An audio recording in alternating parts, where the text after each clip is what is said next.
Council meeting to order. Let's begin with roll call.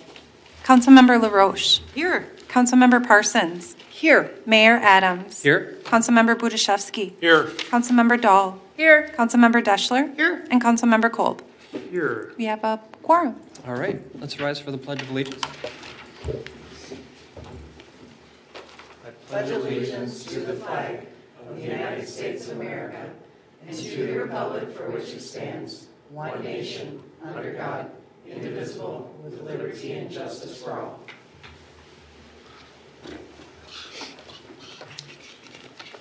All right, first item I'd like to talk about is an anniversary that we just passed up a couple days ago. Was the anniversary of the passing of Barway Collins. It was 3 years, 2 days ago. It was a trying time for our community and for the police department and for the family itself. I'd just like to recognize that anniversary and make sure that we continue to keep the community, the police, the family in our thoughts, in our prayers.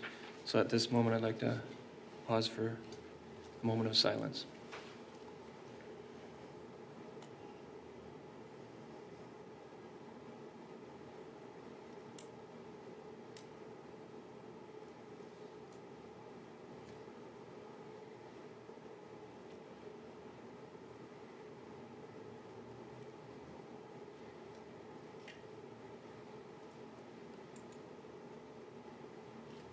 All right, thank you. First item is the approval of the agenda. Looking for a motion on that. I'll make a motion Nancy? to approve. Thank you. Looking for a second. Julie? I'll second. Thank you. All members in favor, please say aye. Aye. Opposed, say nay. Motion carries. Next, we have our consent agenda. Approval of the minutes from the following meetings. The regular council meeting, March 6, 2018. Work session from that same date. And then a regular work session on March 8th, 2018. Approval of the list of license applications submitted by the city clerk to the city council. That list is on file in her office. And then approval of a resolution adopting the following donations. $200 from Sarah. Can you help me pronounce, Elizabeth, her last name? Brynteson? Brynteson. Brynteson, thank you. Didn't mean to put you on the spot, but I was struggling. That is a donation for the Crystal Ball. Approval of a temporary on-sale liquor license for a special event on April 17th, 2018. That's submitted by the Church of St. Raphael's, and that is located at 7301 56th Avenue. And then approval of a resolution authorizing Becker Park Infiltration Project grant agreement with the Met Council. That is it for our consent agenda. Looking for a motion on that? I have a comment if I could. Sure. Is that okay? Do you want to pull something, or do you just want to? No, I just want to make a comment. I want to say Go ahead and make it. this Sarah, that we don't know how to pronounce her name, who donated to the Crystal Ball, and I got drunk together a couple days ago for a good cause for the police department. We actually participated in some shots field sobriety test training that was being hosted by the police department. So we got to sit at the firehouse and then drink a lot, and then go out and try and do the field sobriety test. And I was particularly obnoxious during that phase for a lot of reasons, but apparently I can drink a lot and have a really low blood alcohol level, which was something I learned which was fascinating. So I was kind of obnoxious to this woman, and so I just thought I'd take the opportunity, since she's on the agenda, to publicly apologize for maybe being a little annoying while being inebriated for a good cause. We all were that night, Jeff. So those were not the only two. I'm not going to get into details, right? but anyway, just. Is she going to ask for her money back? No, I think we're good. All right, we have a motion and a second. All those in favor, please say aye. We didn't get any motions. No motions? I'll take that as a motion. Yeah, I'll take that as a motion. To I'll second that. Olga, second. Thank you. All members in favor, please say aye. Aye. Opposed, say nay. Motion carries. Yeah, that's off the routine, and there we go. Sorry, my speech about getting drunk threw us off. Yeah, I mean, For a good cause. we really don't have to come here and make admissions like that. Says you. Says me. Next, we have open forum. This is a time where the public can come before the council and talk to us publicly in front of the rest of the city and talk about topics that they would wish to discuss. And today we have Bert Ord here to speak to us. You're welcome to come forward. Good evening, Mayor, Council. Welcome to the vernal equinox, Jeff. The subject is, I got a recent report from the watershed engineer after they had tested the Twin Lakes for dissolved oxygen. They found it to be particularly low, and they wanted to suggest that there's a possibility of a fish die-off in those lakes. So that's all I want to let you know about, is just that there's a possibility of it occurring. That's it. All right. Thank Any you, Bert. questions? Yep. John? So is there, have you looked at the lake? Is there any open water at all yet? Yes, But that is- some. I mean, but they were planning originally to have another carp fish out, but when they came up with that low oxygen, dissolved oxygen number, I think they postponed that effort because they want to see what impact that actually has on the game fish that are in the lake, the sunnies, the walleyes, the crappies. That type of, they want to encourage, they want to try and encourage that because they believe that those fish will help control the carp population in the future. That's their hope. But that has sort of been, that theory has been suspended a little bit due to the dissolved oxygen levels. Mark's all over it, did you see? Okay. He's- Do you, Oh, it's on the screen. he can fill you in then. Nope, All right. you did a great Anything job. else? Do they know what causes that? Dissolved oxygen? Yeah. I believe that the pollutants, such as nitrates from the old farmer fields, combine to enhance algal growth. Algal growth removes oxygen from the water column, and therefore also the fact that how this also gets enhanced is that we talked about before, the carp dredge up the sediment of the lake and thereby put more dissolved solids into the water. Got it. Okay. Thank you. Okay? Oh, I have a hold question on. too. So Okay. what's the likelihood of aeration being done? That's still in the planning phases. Maybe Mark is more familiar with it, but as far as I know, they've got some issues with the local neighbors on where they might be able to put it and not affect, say, boating traffic in the use of the lake, because it needs to be overwintered, and also the snowmobile traffic that might be using the lake and people driving on it. They don't want any interference with that issue, maybe a safety issue. As far as I know, that's still in the planning phase with regard to the Watershed Commission. Thank Okay. you. Thank you. One more. Just a quick question, Go ahead, Bert. How again successful was that carp removal? They didn't get a whole lot, did they? Well, 10,000 pounds, I believe. Oh, it was 10,000. Yeah, but they were hoping for They were hoping for maybe more. upwards of 60 or 70,000 Yeah. pounds. But the fisherman, I guess he's got some health problems, but there's a possibility he may be able to come and do it later, and he won't be charging anybody for it.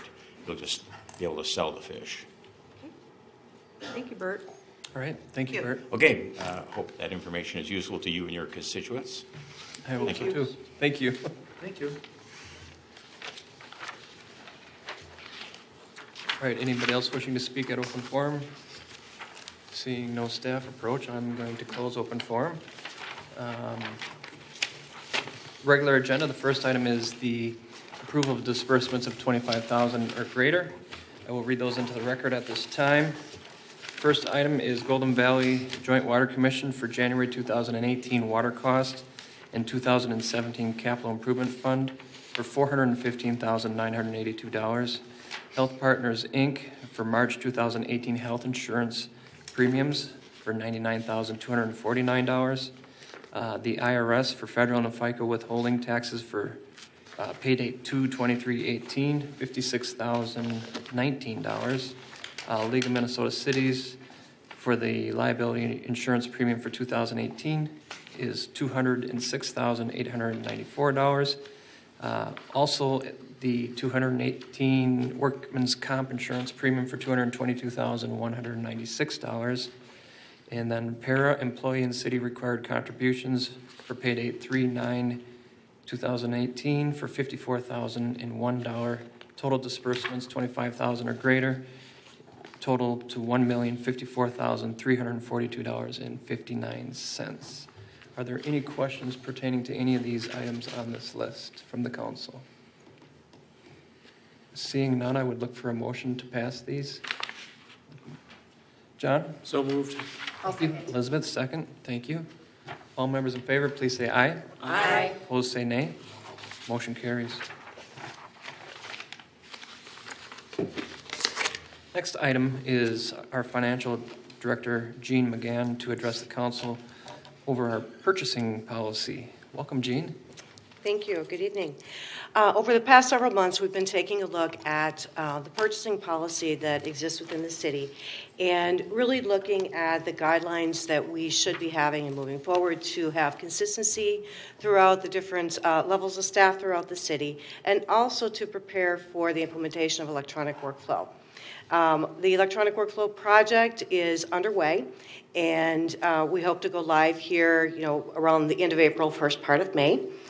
And at this point, we have developed a new purchasing policy that is consistent throughout the city, and it also, has a guidance based on the Minnesota legal compliance, as well as looking at all of our internal policies.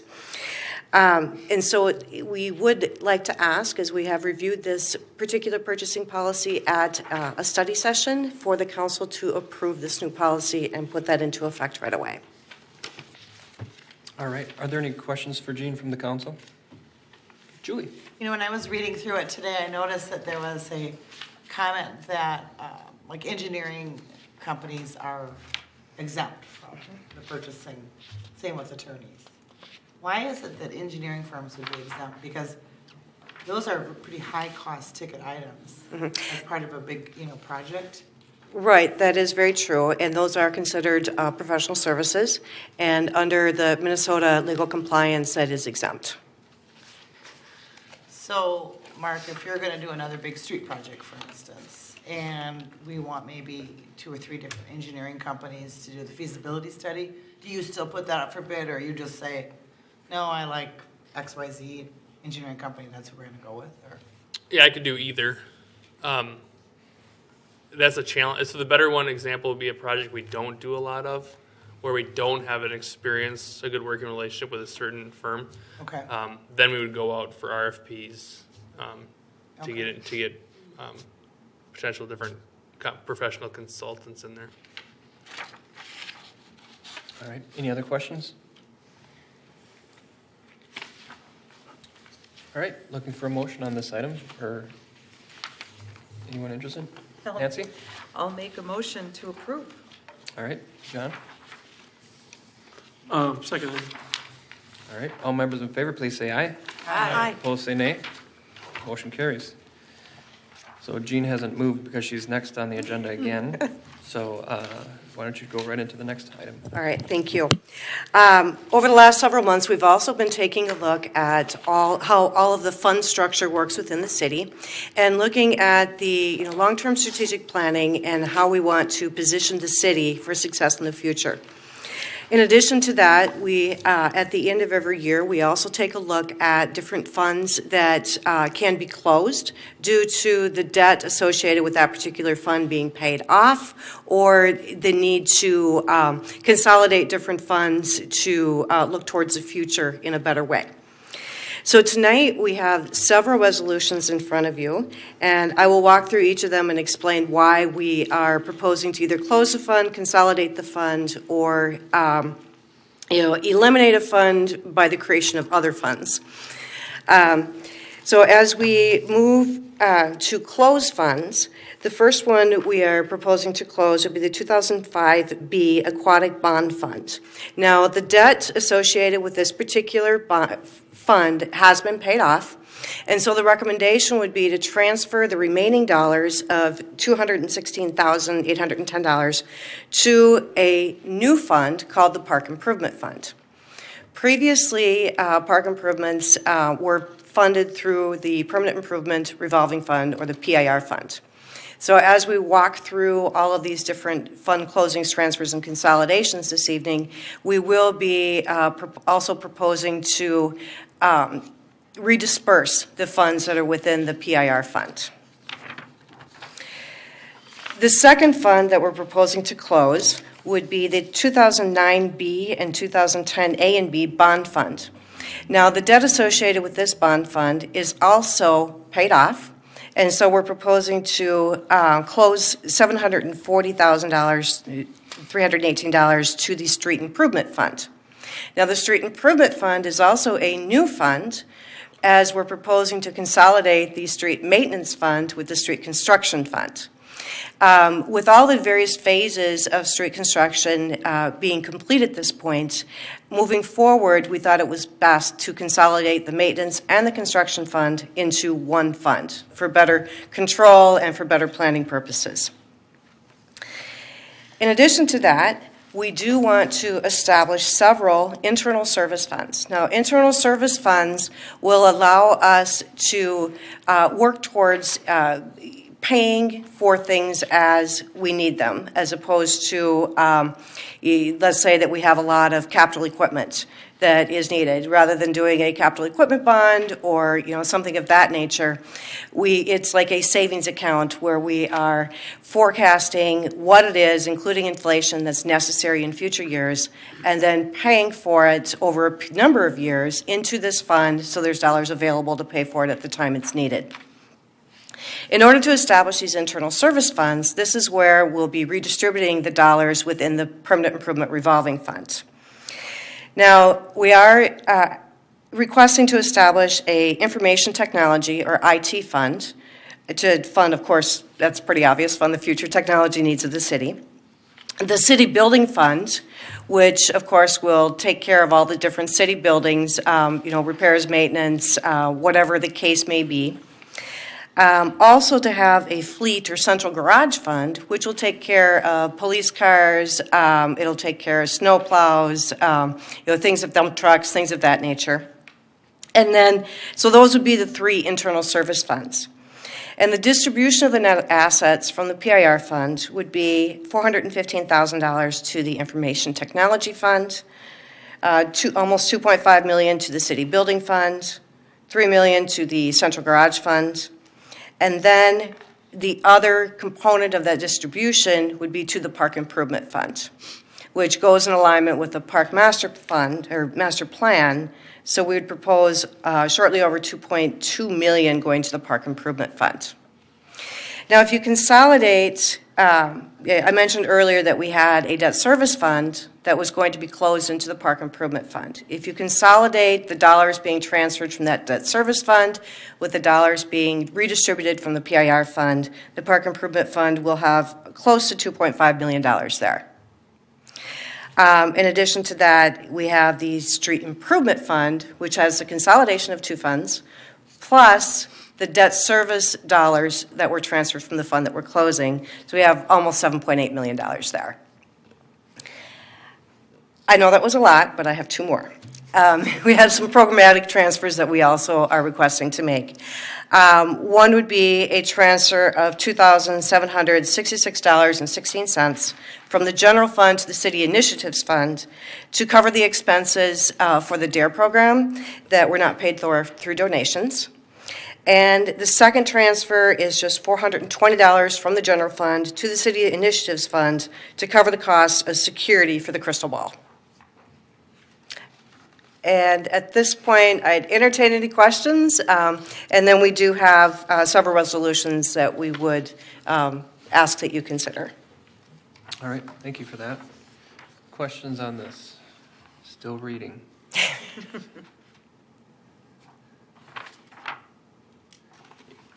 Any questions? All right, I'll make a couple comments. You guys can think about what you want to ask.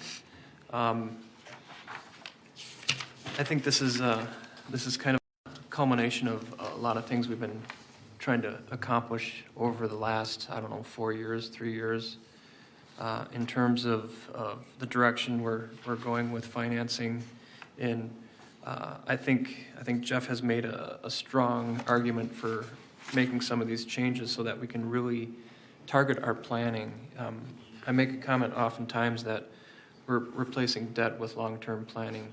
And part of that planning process is to create an accounting system that gives us good information to where we can make proper plans.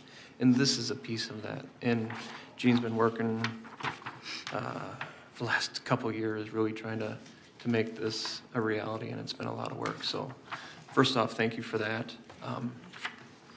Anybody have any questions or comments at this point? Nancy? A couple years ago when I ran for council, I remember at one of our debates, we talked about establishing an emergency fund. But that almost sounds like it's covered with these when you have street repair or, anything that's unforeseen. Is there a fund that covers that? As far as having a contingency fund or an emergency fund, we don't have anything that's specifically called that. Now, as we go through the overall long-term planning process that we're going to be starting here very soon, we'll be taking a look at the specific dollar amounts that have been transferred to these individualized funds. And the council will need to make some additional decisions at that time, depending upon how and what the needs of the city are going to be as we look out long-term. Mm-hmm. And so we'll be putting together, a very, systematic plan that shows all of that. And as we continue to have discussions, if there is a need to develop call it a temporary financing fund, a contingency fund, something of that nature, we can utilize some of the dollars that we've just been transferring around here in order to create and establish that. Okay, very good. Thank you. Mm-hmm. All right. Any other questions? All right. We have our first resolution. 5.3. That is council action on resolution in that. Looking for a motion on that first resolution. Anyone? I'll move approval. Thanks, Jeff. I'll second. Elizabeth, seconds. Thank you. And to be clear, this is a motion Approving the 2017 approving transfer. all the transfers for 2017. Thank you. All members in favor, please say aye. Aye. Opposed, say nay. Motion carries. Resolution number 2, looking for a motion. I'll move approval. Thanks, Jeff. Looking for a second. Nancy? I'll second. And This is approving 2018 transfers. thank you. All members in favor, please say aye. Aye. Opposed, say nay. Motion carries. And that was all of them, right? That's all. Thank you. That was pretty painless. Thank you. Thanks. Thanks for your hard work on this. Yes. It's a big step. Thank you, Gene. All right, next the council will consider a resolution approving a joint powers agreement with the city of New Hope for the mill and overlay project on a portion of 36th Avenue. We have Mark right here to discuss and talk about that. Super comfortable here, so it's okay. I'm going to stay put. Seat's already warm. All right. All right. All right, so the joint powers agreement with New Hope. For a little over a year, we've been talking with the city of New Hope about doing a joint project for mill and overlay on 36th Avenue between Winnetka Avenue and almost Louisiana. We're actually matching a point where a previous project ended. The portion of the Crystal's responsibility is just under $128,000. Funding will be coming through the street improvement fund. This was a planned expense, and there will be no assessment associated with the project. The City of New Hope did approve the joint powers agreement last week. So here's the project area. Those gray dotted lines you see are the city limits between New Hope and Crystal. Kind of some other points on this project. It'll include some concrete utility adjustments, including sidewalk panel replacements, some sunken curb, as well as manhole and catch basin height adjustments. We'll also be repainting the lane lines between Winnetka all the way down to Douglas as part of this project. That all is included in the cost. And then the pavement near 36, right near Winnetka, about 300 feet, will be totally removed due to the settlement that you can see out there.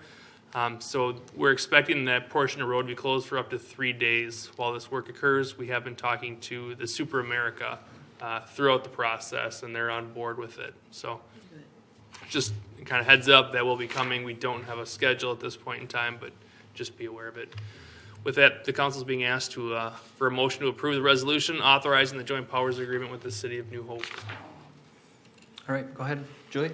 Do you have a kind of an estimated time frame, because that is such a busy road, of when the project might start and approximate completion date? Also, it's in my neighborhood, so. So it's 4 weeks for everything. Once they start on the road, they have 4 weeks to get it all done. Okay. So it depends on how the contractor approaches this with the concrete work. That's really the challenge, because concrete work needs about a week to set up. So that's what's really going to be slowing down work in this area. So they'll probably do all the milling, then they'll do all the concrete work, and then they'll come back and pave. Okay. So, It's not going to be like an April through December of No. project. So it'll be painful for a month. I can handle that. It'll only be totally closed for 3 days. 3 days. Correct. Okay, John? And on this project, we're managing the whole project, correct? City of New Hope is managing the whole project. It's kind of a reverse street reconstruction project, basically. Where in the past, they contracted with us to do all that. Now we're just going the other way, basically. Okay, thank you. Any other questions on this? All right, looking for a motion on this. Nancy? I will make a motion, I'm going to read this, to authorize joint powers agreement between the City of Crystal and the City of New Hope for the 2018 36th Avenue Mill and Overlay Project. Okay, looking for a second, Julie? I'll second. Thank you. All members in favor, please say aye. Aye. Opposed, say nay. Motion carries. Next, the council will consider authorizing a feasibility study for potential surplus land. Community Development Director John Sutter is here to talk to the council on that. Welcome, John. All right, thank you, Mayor Adams, council members. This is an item that we have talked before at the work session on the 8th of March. So I'm not going to go through details about each particular site, but I do have those slides available if you do have questions. So this will be a short presentation. During the 2018 budget work session discussions, the council asked city staff to identify potentially surplus city-owned land that could be sold to raise funds for the park system improvements. At a work session on March 8th, we recommended further study of 5 sites that would potentially yield 9 lots for construction of new single-family homes and an estimated net proceeds for the park fund of about $421,000. To do further study on these, we need to survey the properties, get soil borings done, and evaluate the water and sewer services. Here are the locations of the 5 sites and a summary of the land area that would be developed, the number of lots, and the estimated net proceeds for each. The total is about 2 acres, 9 lots, and $421,000 in estimated net proceeds for the Parks Capital Fund. If tonight you authorize us to proceed with the feasibility study, the next step would be on the 4th of April to present this information to the Park Commission and give them an explanation of the direction the council's given to staff, and also to perhaps discuss some specific park improvements that could be funded with that $421,000. Immediately after that, we would do our first public outreach with letters to the adjacent property owners and residents, explaining what they're going to see some field work going on. Again, the surveys, the soil borings, and location of the water and sewer services, just so they're not surprised by any of that. And then by the middle of May, at that work session, we would hope to be able to present the report to you and get some feedback and direction from you. And we do another public outreach to let them know that on June 5th, we would expect the council would consider deciding whether or not to proceed with development of these sites. And then finally in August, we would be able to do the fun part of this process, which is deciding how to use those additional proceeds for the Parks Capital Fund. So with that, I'd be happy to answer any questions you have, and we do ask you to authorize us to proceed with the development feasibility study. Thanks, John. Any questions for John on this item? Any comments you wish to make? It's fine as well. All right. Julie? I move approval to authorize a feasibility study for potential surplus land. All right, thank you. Looking for a second? I'll second. Elizabeth? Thank you. All members in favor, please say aye. Aye. Opposed, say nay. Motion carries. So that brings us to announcements. The Crystal Business Association meets Wednesday, March 21st at 8:30 a.m. in the community room at Crystal City Hall, where I will present the 2018 State of the City. Crystal Ball will be held Saturday, March 24th. That's this Saturday at Crystal Community Center. Tickets are available at the community center or on the website as well. Next council meeting will be Tuesday, April 3rd at 7 o'clock p.m. here at City Hall. Reminder that Boy Scout and Girl Scout troops are welcome to come and say the Pledge of Allegiance or do a flag ceremony. Anyone interested, please contact staff or any council member and we will get that set up. Reminder that council meetings and work sessions are open to the public. You're welcome to come. And current and previous meetings are available for viewing and listening online.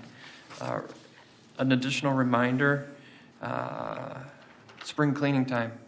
On the north side of Crystal on April 4th, we're beginning our curbside pickup. Yay. April 3rd. So this is the time to think about doing some cleaning. And then it will progress through the month through the rest of the city. Details of that, I believe, can be found online as well. Any other announcements? I just want to say something about the Crystal Ball. We don't have dinner tickets now available, just the dance tickets.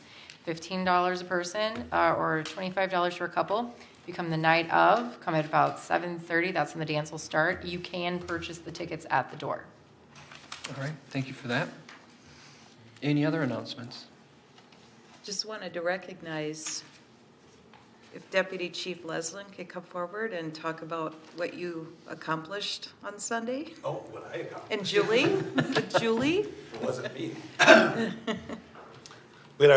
Julie helped put on our third annual Bowling for Rocco. Last year we brought in a little over 4,000.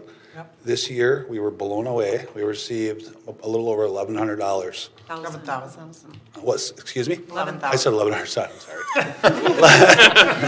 This year we got them all. Yeah. We took it. Good job, Julie. Thanks for organizing, Yeah, get rid of the dog. Yeah, So we took in $11,000. That's just huge. We have never budgeted money for our canine program. It's been all the little change boxes, the fundraisers, Bowling for Rocco, the Run for Rocco. Everybody just pitches in. It's their dog. It's the city's dog. It's not.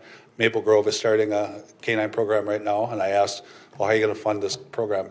Oh, we just have a couple of companies. They'll just write us a check. You know, I think this has more meaning to the city, and the fact that the kids can go up and pet it and take pictures with it. I think they really. I can't believe how many Rocco shirts I see around town. It's amazing. The popular guy.